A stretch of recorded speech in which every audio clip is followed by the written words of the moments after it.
The bouquet trembled in my hand when he said it. Celine Ward, your time is over. His first day, my last. The conference room went silent, eyes darting anywhere but at me. Roses wilted against my wrist. He thought he'd humiliated me, dismissing me like old furniture, severing 2 decades of blood and strategy with a single sentence. I didn't fight back. I didn't plead. I smiled. Because 2 days earlier, I'd had a meeting that would decide everything. I remember the first time I met him, Lucas Kane, young, polished, expensive suit, too much ambition in his handshake. The board whispered he was the savior, the visionary, the blood transfusion the company needed. I saw it immediately, the arrogance in his eyes. He didn't see me as a mentor or even a peer. He saw me as an obstacle, and obstacles get removed. The betrayal didn't take long. Meetings I wasn't invited to, reports mysteriously lost, colleagues avoiding my gaze, whispers in the halls, she's out, he's replacing her, new era. Then the email. His name on top, mine absent from the distribution list. I wasn't supposed to see it, but I did. Will announced Celine's departure at Friday's meeting, effective immediately. She won't see it coming. I saw it. I felt the knife slide in. But instead of bleeding, I sharpened my blade. That crucial meeting, it wasn't with him. It was with the board's largest shareholder, a man who valued loyalty more than youth.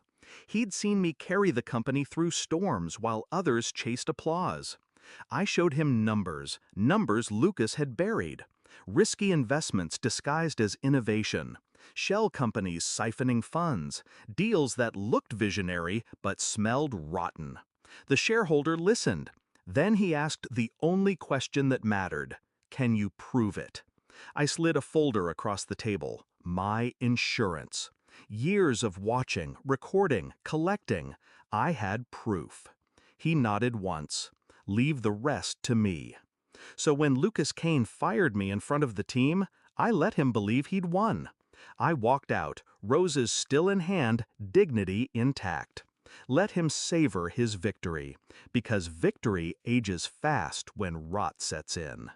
The next morning, the secretary burst into my apartment breathless. You need to see this. Her phone shook in her hand, headlines flashing across the screen. SEC opens investigation into Kane Holdings, fraud allegations surface. New CEO Lucas Kane under fire after evidence of misconduct emerges. Shareholder revolt brewing, emergency board meeting called.